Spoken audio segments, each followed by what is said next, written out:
Hello, everyone. How is it going? I hope you're doing well. I'm doing well because today we're talking about music, and today we are joined by special guest Tim Durling. How's it going over there for you? It's going very well, Darcy. Thank you for having me on. No problem. So today we're talking about a new book you've written. This is your fourth book, is that correct? Yeah, yeah, Awesome. And this pretty one's crazy. a little bit different. This is your first, well, not your first. This is a solo album review book. Yeah, this is the first one that's all me. There's no contributing panelists or, yeah, this one's all from, my, up here knowledge and research. Yeah. Awesome. So it's all about the solo career. There it is right there, red on black, the solo career of Sammy Hagar. So I just want to know what inspired you to kind of go down this route? Why Sammy Hagar specifically? And kind of when did you first come across his music as a solo artist? Well, I've always been a big fan, but I guess to go back, I really wasn't aware of him until Van Halen, Yeah. until I heard "Why Can't This Be Love" on the radio when it was a new song, and just loved it instantly and started following Van Halen. You know, Van Halen was, but I really started getting into them at this point when 5150 came out. And not too long after that, I realized that, okay, this guy's been around for a while before he was in Van Halen. And I started to see the video for stuff like Can't Drive 55 and realized that he had a career before joining Van Halen. And so over the years, I've just, followed pretty much everything he's done.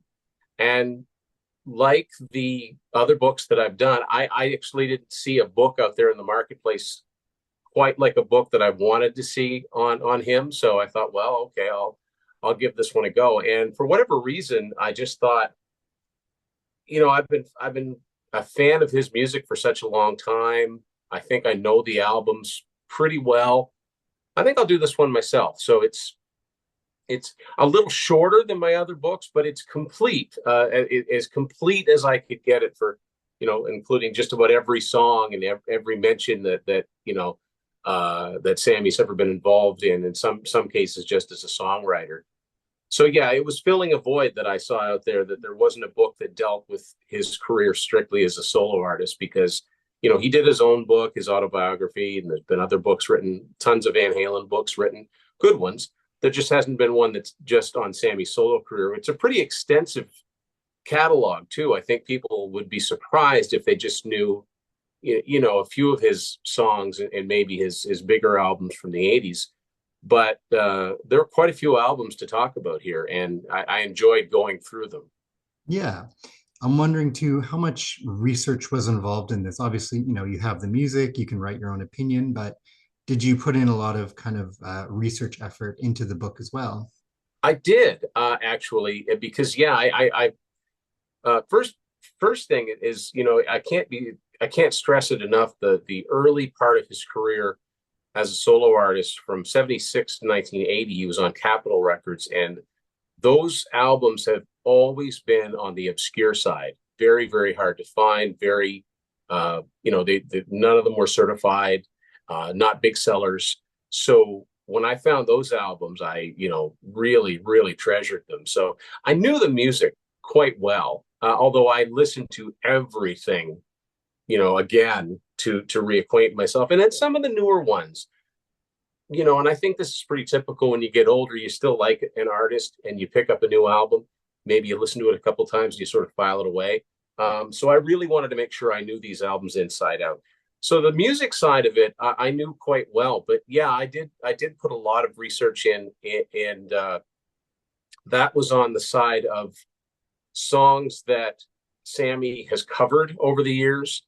Maybe I wasn't familiar with where the originals came from, and also songs that he wrote and recorded that other artists then covered.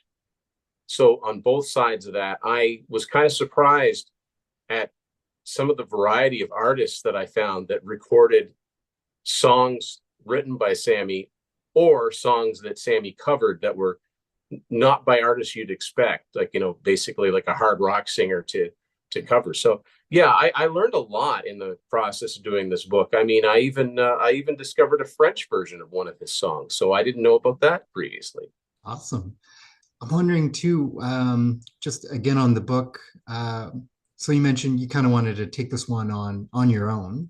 What was that experience like doing it all on your own versus the panel book style? You know, what are the benefits of that, and then what makes it a little trickier? Well, the panel books are great, and I've done the Y&T and the Kansas, and I'm actually working on another one as we speak. Um, those are great because you get the content in, the content sent into you, or you hear it from people and you transcribe it and you get their thoughts. And not that you don't have to put the work into it, but basically you come up with the questions and the statements that they can either agree or disagree with, and the content largely comes from their responses. This had to all come from me, so it's a little bit there's there's benefits to both. I won't even say pros and cons. They're just very different ways of doing things. With this, the only pressure was on myself to sit down and buckle down and say, okay, tonight I'm going to sit here and write about this album, and I'm not getting up until I'm done. I'm not going to put it off.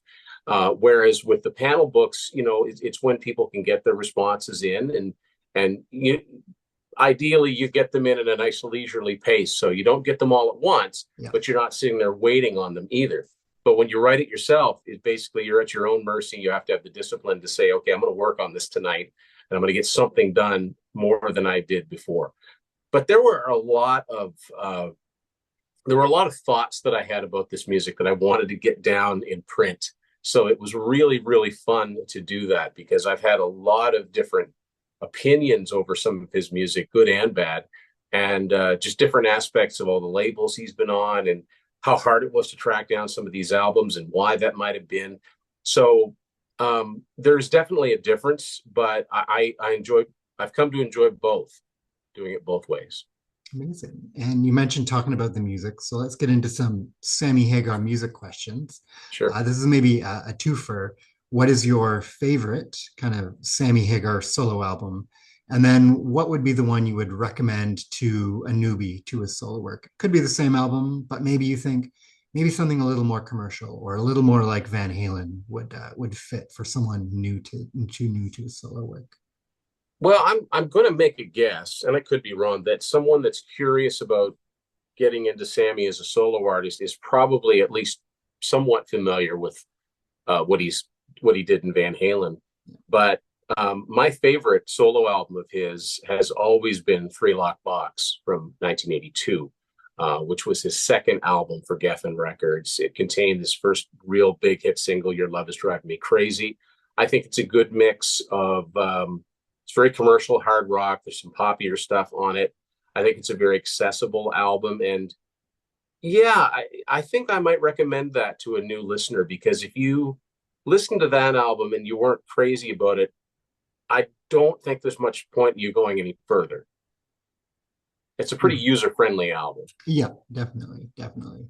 I'm wondering too, doing this research, did you come across an album that you gained a new appreciation for, or one that you think is Yes, more underrated by the fans?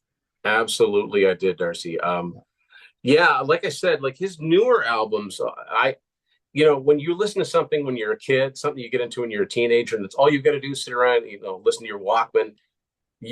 Those albums are ingrained in your head, and when you get older and you have other responsibilities, you don't have that time to. You never ingest those albums unless one comes along that you just completely flip over and you listen to it over and over again. But you never really do get them so that you could play them in your head without even listening to them. So those newer albums, and when I say newer, I really mean post Van Halen, so from '97 into the present. So I really had to dive into those albums, even though I owned them and had listened to them. And it's very hit and miss, I'll be quite honest. But the one album that I was really came away from thinking, man, I forgot how good this was.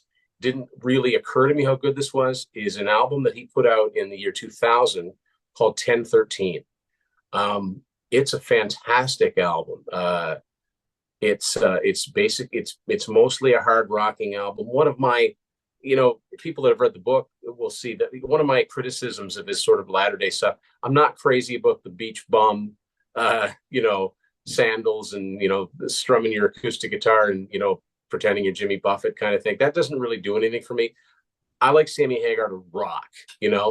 and for the most part, a lot of times he still does, but some of those albums are pretty mellow. Some of the, like Living It Up and Sammy Hagar and Friends, but 1013 is a really really good.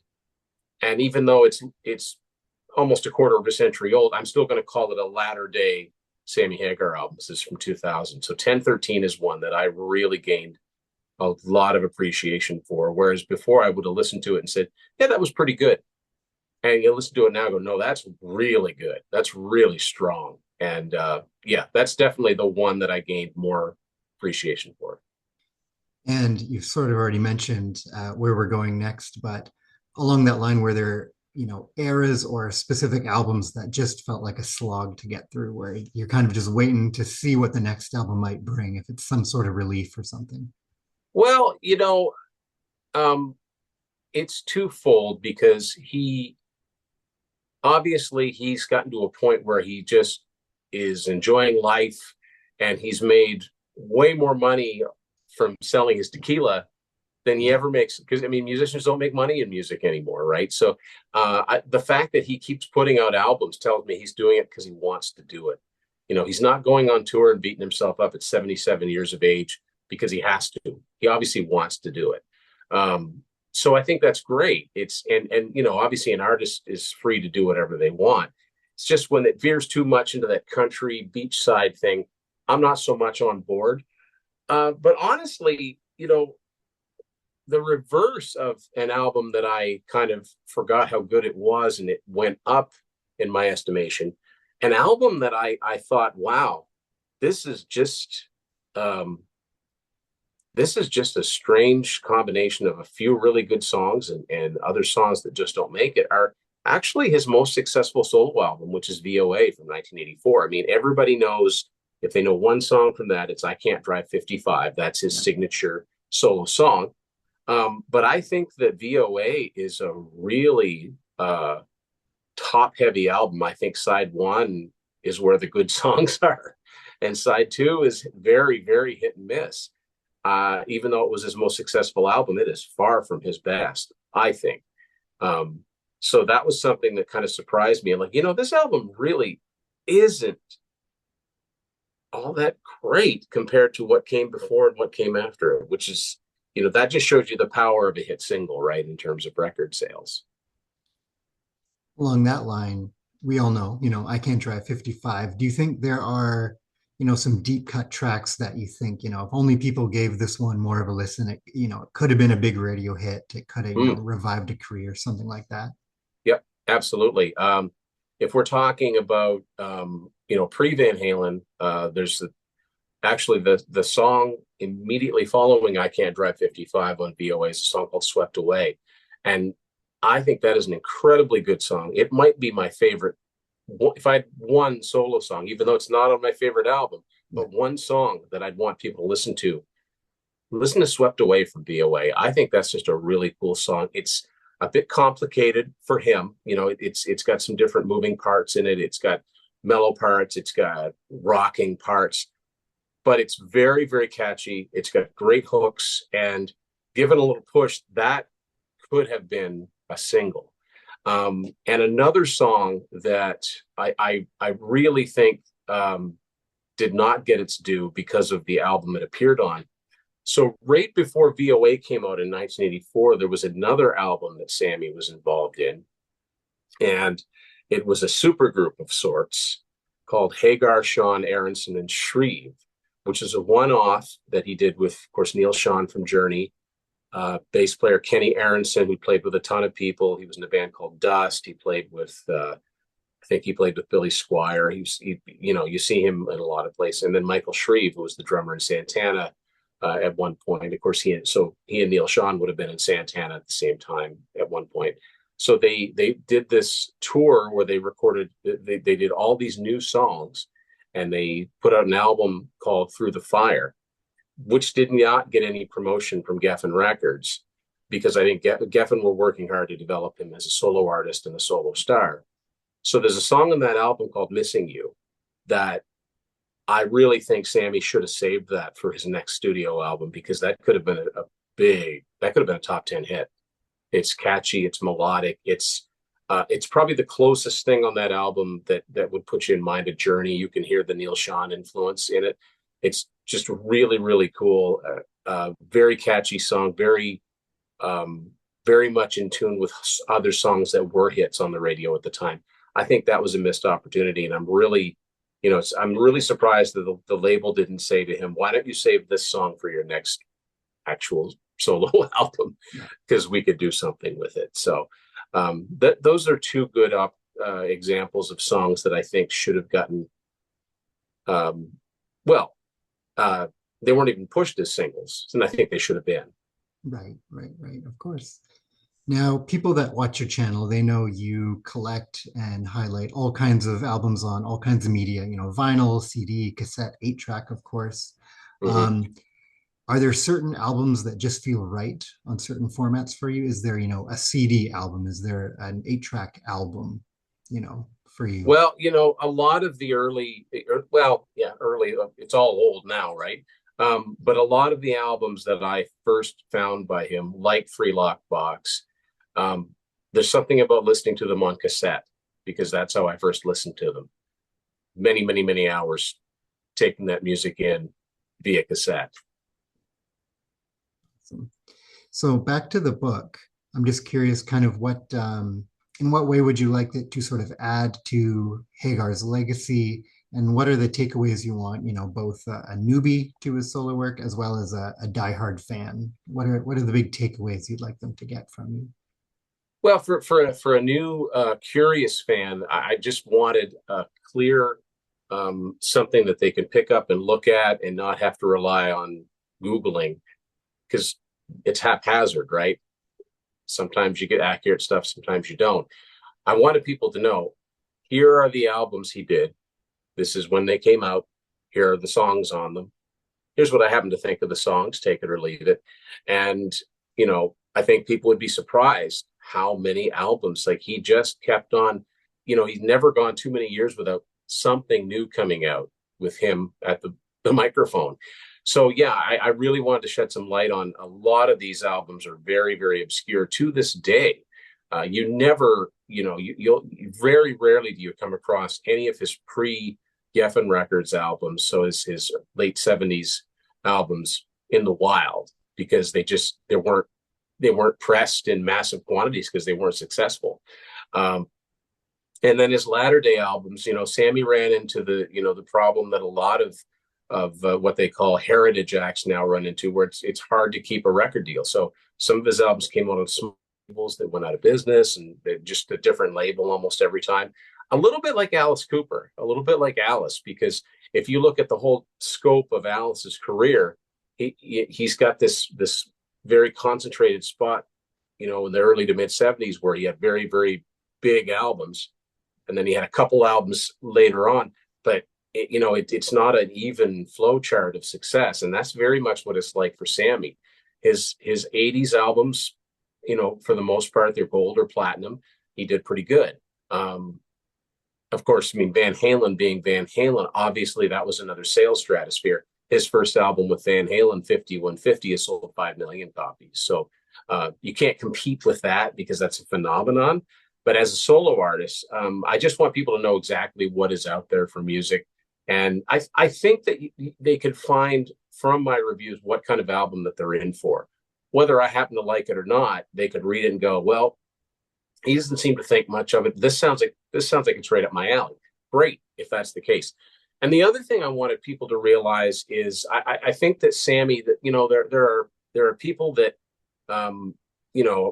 basically like what he does. They don't have to necessarily have all of his albums and know about all of his albums, but they generally like the guy. And then there are people that just hate him, like just the mention of his name. If you were a diehard Van Halen fan and from 1978 on, and you were not on board with, changing lead singers, which is a risky thing for a band to do, And there was a lot of mudslinging in the press. You know, a lot of people just they don't even want to know about Sammy Hagar. So I'm not going to get anybody like that on board, and that's fine.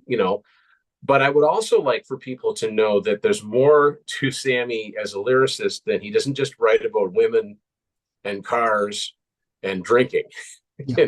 and the occasional song about aliens. He's got a few songs about aliens. And it's not all just three-chord hard rock. There's actually quite a bit of stylistic variety. It's sometimes, in my opinion, too much. I mean, if you listen to his early albums, he's covering Van Morrison, he's covering Donovan, he's covering Bob Welch. I mean, there's some very, very strange choices of songs on his early albums and all over the place stylistically. I mean, he's got songs on his early albums that I would call yacht rock. You know, uh, he's got a song called "Make Me Crazy," which is totally yacht rock, soft rock they used to call it. It hit it like 77 on the Billboard charts. It made a dent, but you could throw that in on a yacht rock station now, and nobody would bat an eyelash. Yeah. And you might not think that Sammy Hagar's got songs like that, but he also did a cover of "Sitting on the Dock of the Bay," same thing, yacht rock. It would fit right in. And then he's got heavier songs in his solo career. And then of course his latter day stuff, he's covering Toby Keith, he's doing songs with Kenny Chesney, but then he's covering Elvis Costello, and it's just there's a lot of variety, and he's not a one trick pony. And I think his lyrics got better over the years. So yeah, there's a lot that I think people don't realize because number one, they haven't taken the time. Number two, can't find the albums that these are on. So hopefully people look at this and go, well, maybe I'll check this one out or check that one out. There's nothing any more gratifying. And I've had it happen. I've had it happen with Y&T, and I've had it happen with Kansas. Somebody said, hey, man, I just went on Amazon and ordered a couple CDs from this band, and boy, they're really good. That's fantastic. That's why I started my YouTube channel. That's why we do what we do. And the books are kind of an extension of that. So I guess that's my answer. That's my two takeaways to people, so people realize just how many albums he's done and the variety of music you can find on some of those albums. Of course. I mean, I was lucky enough to participate in your Kansas review book. Mm-hmm. I was given a number of albums to check out. So a lot of them I was familiar with, but some I wasn't. And then when you're asked either by someone else, such as yourself, or when you're tasking yourself to do this as a listening project, you kind of gain a new appreciation for, what was the artist going for? What was the landscape like at the time? You're kind of maybe giving it more due than a typical fan might, right? And I think reading these books, that's kind of what you're in for as well, is you want to hear another fan's perspective. Yeah, and that's what I love about the panel, because right away you get different perspectives coming at you. But with this book, these are records that, well, to be perfectly honest with you, I think I would have had a really hard time finding enough panelists to do these, because there's a lot of these albums are very, very obscure. And I've talked to a lot of people that like Sammy, and they say, you know what, honestly, man, I got Three Lock Box and VOA, or I've got his best of, and that's it. So it's like, well, that's okay, but I needed to be able to talk to them about each album. Like, the most successful album, I needed to give as much credence to as a very obscure album. It's all the same to me because I wanted to present each one of them in their proper order. And another thing, like you said, when you go back and listen to something maybe you're not familiar with, what was going on around the artist at the time? What was going on in music at the time? When you go back and listen to something from, say, I'm not necessarily talking about Sammy here, but if you go back and listen to an album from 1985, well, you're probably going to hear some synthesizers. You're probably going to hear some strange synthesizer patches. You're probably going to hear some electronic drums. You're going to hear some effects that are very, very dated to that time. But you look back and go, that's what was going on. That all the producers were pushing the newest gear, the newest whatever, right? And lyrically, what was going on in the world? When you go back and listen to albums from the 80s, chances are, if there's any depth to the lyrics at all, you're going to get songs about the Cold War because it was on everybody's mind. So that kind of thing factors into it too. Yeah. So as we're slowly starting to wrap up here, we talk about kind of what you have going on your channel. I know you've been doing a album by album deep dive featuring special guests. That's been a lot of fun to watch. You mentioned too you're already working on another book, so you've got all kinds of projects on the go. I don't know how much you want to share about the upcoming videos and other projects you've got, or future projects that are just in the realm of ideas so far. Well, once to be quite honest with you, I never ever 5 years ago, if you'd have said you're going to have 4 books out, I'm like, crazy. I'm not a writer. So it happened, and I couldn't be happier. I'm not going to get rich doing this, but it sure is fun. And I've met a lot of cool people doing it, yourself included. Yeah, And so I've actually got 2 books that I'm sort of working on right now. One is a panel book, and one is more like this one, where it's solely penned by me. I'm not going to, and I'm not ready to say who they're about. But yeah, I am doing I have been in the midst of doing a deep dive series, which again, yeah, that's all tied into the book because I did the same thing with Kansas and the same thing with Y&T. It's just a chance to go a little bit deeper on each album, and it's fun because you get a variety of you still get a variety of opinions. Other than that, I mean, I think people that have been following know that I put 3 episodes out a week now instead of 2. So I've got new content every Saturday, Sunday, and Monday, and I post shorts during the week. And I've got right now, I've got a year-end video coming up, and I'm going to do a Christmas wrap-up video. What did people get for music this year? That's something I'm working on, and more 8-track videos because I love doing it. And when I get a collection that's pretty complete in that format, I'm ready to do a video on it. So just more of the same, really. More of what I've been doing, and I'd like to think that in over 10 years doing this, I've gotten better at it. of course. Yeah, I don't see an end to it. So just more of the same coming up, and yeah, when it gets to the point where I don't enjoy doing it anymore, then it might be time to think about um, calling it a day. But so far, I'm still enjoying it. Amazing. And with that, we will wrap it up. But I don't know if you want to show people the book once more, tell folks where they Yes. can Yep. grab a copy, things like Yep. that. Yes, thank you. All my books are available through Amazon, wherever your home country is, wherever you're watching this from. It's available through Amazon worldwide. Have to give a shout out to my friend Matt Phillips at Go North Design, who designs the books for me. I also want to say that thank Greg Brenoff for writing the forward to this book. Diehard Van Halen fans that like to read know that name because he wrote the excellent Van Halen Rising, which chronicles their early career from 73 until before their first album came out. And there's a lot that went on in that time. And he also did the Ted Templeman autobiography, the oral autobiography. And so Greg was generous enough to do the forward for my book. So yeah, Amazon worldwide. Once you see one of my books, you'll see them all. So thanks to everybody that's purchased them or is thinking about purchasing them. And I will say that fortunately, as we film this, Amazon is not affected by anything else that's going on. That's good to hear. Good to hear. Just in time for the holidays. Lovely. Yeah. Amazing. Well, thank you so much for joining me today. It was a blast. Always love chatting music with you. It's the kind of thing where it's like, well, we could just keep going and, Yeah. talk about this band and talk about this format and things like that. So once again, thank you so much. And we'll catch everyone next time.